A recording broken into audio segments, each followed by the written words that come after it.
2020 has been a very interesting year so far. We've got plenty of, situations going on. We've got the COVID-19 situation, which my heart goes out to everyone who's dealing with that, dealing with this quarantine that we're going through to try and hopefully, wait out and find a solution to what's going on. But also when it comes to gaming, because we have everything from AAA games to AA games to indie games, everything's firing on all cylinders this year. And it's feeling like 2017, 2018 all over again, where we just had banger after banger after banger come out. And right now with this review, what we're going to be talking about is another phenomenal game, being Resident Evil 3. And it's a remake of a game that came out originally in 1999 called Resident Evil 3 Nemesis. And it originally started off as a side game. It was a side story. It was not really meant to be a main numbered entry. That was actually supposed to go to Resident Evil Code Veronica, but between a partnership and a deal that PlayStation and Capcom had, the side story became a mainline entry, and Code Veronica kind of, in a way, it's mainline entry, but at the same time it's kind of a side story or more of a follow-up to the story of Resident Evil 2. But I digress. It's another phenomenal game that you should try out. And in today's review, we're reviewing Resident Evil 3, and I am honestly blown away because Capcom is continuing to make banger after banger. With that being said, let's find out why Resident Evil 3 is a game you need. Roll the intro.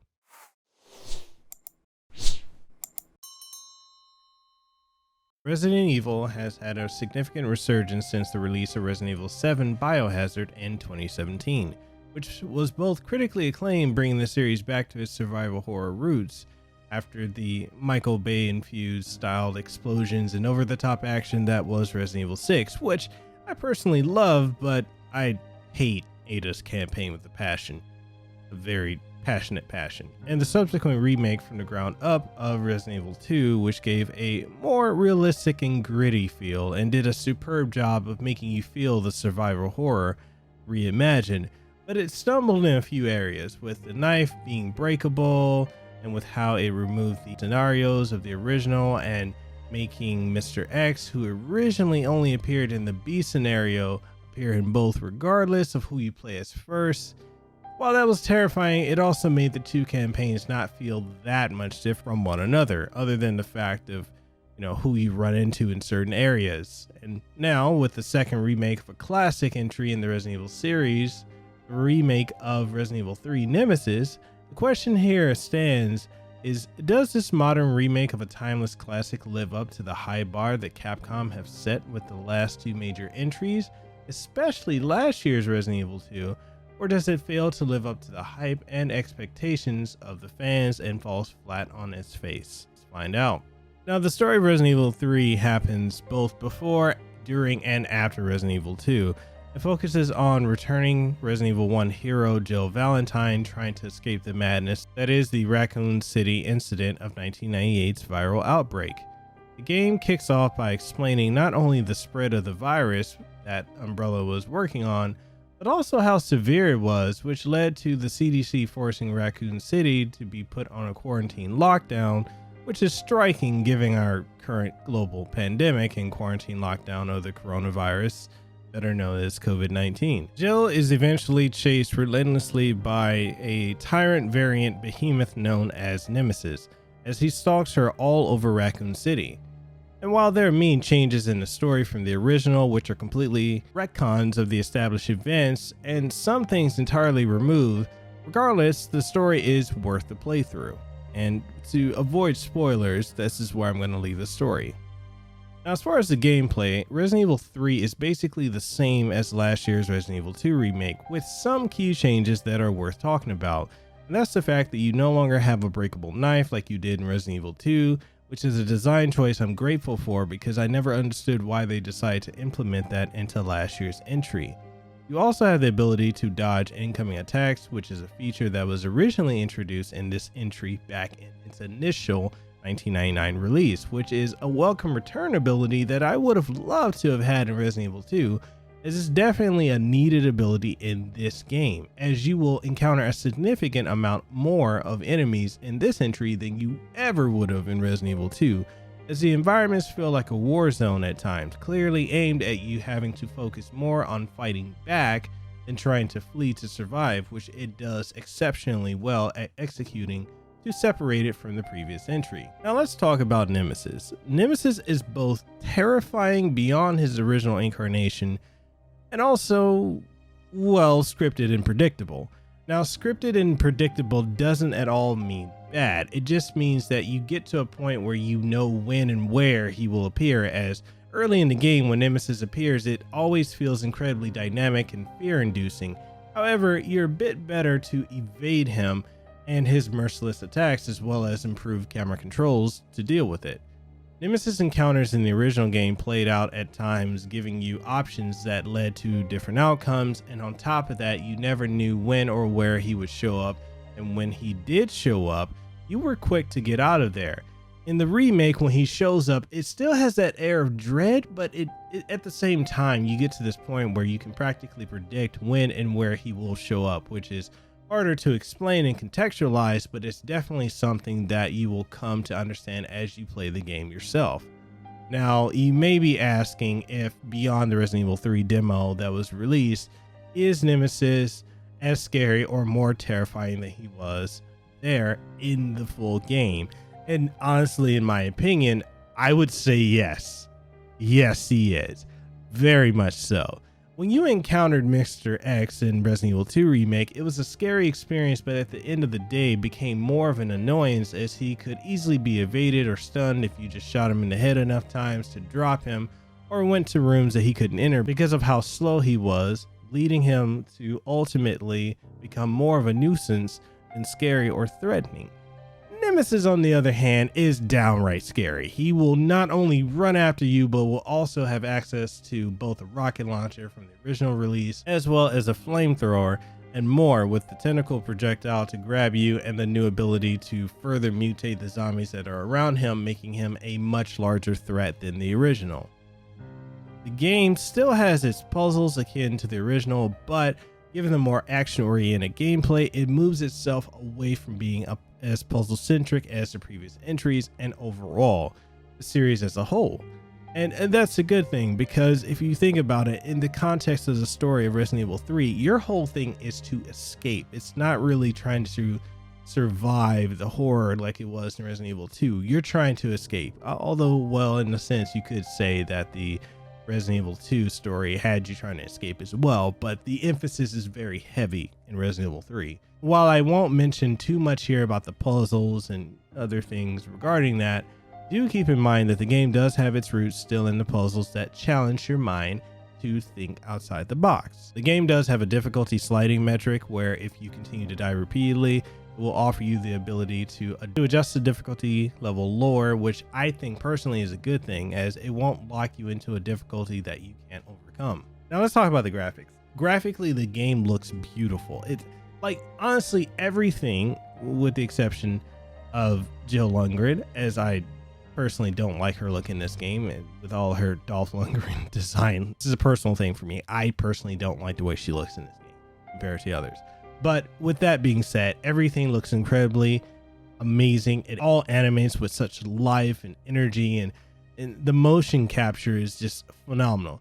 You know, the RE engine, that it's such an amazing engine, and we've seen how great it looks in Resident Evil 7, Resident Evil 2 Remake, as well as Devil May Cry 5, and it's just an amazing engine that it makes it hard at times to tell if you're playing a game or watching a real life movie or show, or just watching real life as it's happening in front of your eyes.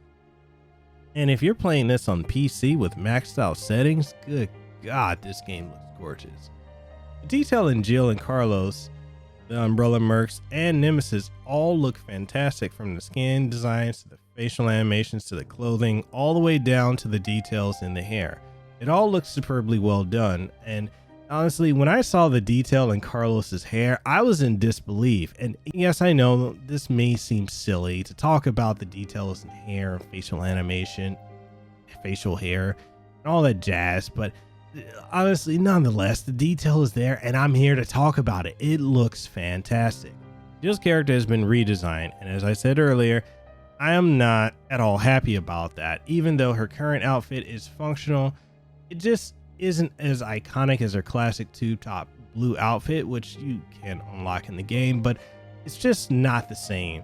And you know, it's similar to what they did to Claire in the Resident Evil 2 remake. I get it, they're looking at functionality over aesthetics, but I'm just a sucker for the old school classic look, so I don't care for the new look of the outfit, nor do I care for the new look of Jill at all, which is funny because her real life facial model is gorgeous and the in-game model is not. I don't know what happened. The biggest change which grew on me, which I initially didn't like, was the design of Nemesis. I was not at all of his redesign. Not so much for his outfit change, which I do enjoy the new look, or even the nose, which a lot of people continuously complained about. But for me, it was his strangely straight white picket fence style teeth, which are just bizarre. No matter how terrifying he is, those teeth just make me stop playing and laugh for a bit, honestly. Aside from that, and him beating my ass occasionally when I can't get away from him, I honestly don't have any complaints. The lighting and bloom effects and HDR all look beyond what you would expect from a game, and it's just amazing. Especially, it looks exceptionally good on the PlayStation 4 Pro and the Xbox One X, running at 4K at 60 frames per second, and on PC, you already know. PC Master Race, I hear you guys, I see you, I know you guys can do exceptional things. I got to try this on PC as well, and yes, it is fantastic. The amount of options and things that you can do at your disposal, it's just ridiculous. On base consoles, the game looks good even on the base Xbox One and One S. However, you will experience some occasional frame drops on both, as well as the base PS4. Now, as far as audio goes, I can't find a bad thing to say about any of this, as all the weapons have that realistic meaty crunch to them, and the environments make it sound like you're in a war zone during a zombie apocalypse. And the voice direction in this game is significantly better than the original. Like, even if the original wasn't terrible at all, save for, you know, cheesy Carlos. In the new one, they make every line of dialogue feel completely organic to the situations the characters are involved in, and the delivery is cinema perfect. The zombies all have the expected moans, yet their moans sound as if they are in severe pain, which, if you're using surround sound, can just get into your head and unnerve you. Nemesis's footsteps sound meaty and weighty and lets you know that you need to book it to get out of dodge when you hear him coming, or if you see him coming. Or sometimes he pulls a John Cena and you can't see him, but he sees you. Anyway, as far as extras, the game comes bundled with Resident Evil Resistance, which, you know, aside from the tutorial levels, I was unable to play it online as it wasn't available at the time of review. I will update this section when I am able to get more hands-on time, so stay tuned for that. I'll probably do another review just specifically for Resistance. As far as the downsides, the only downsides for me, honestly,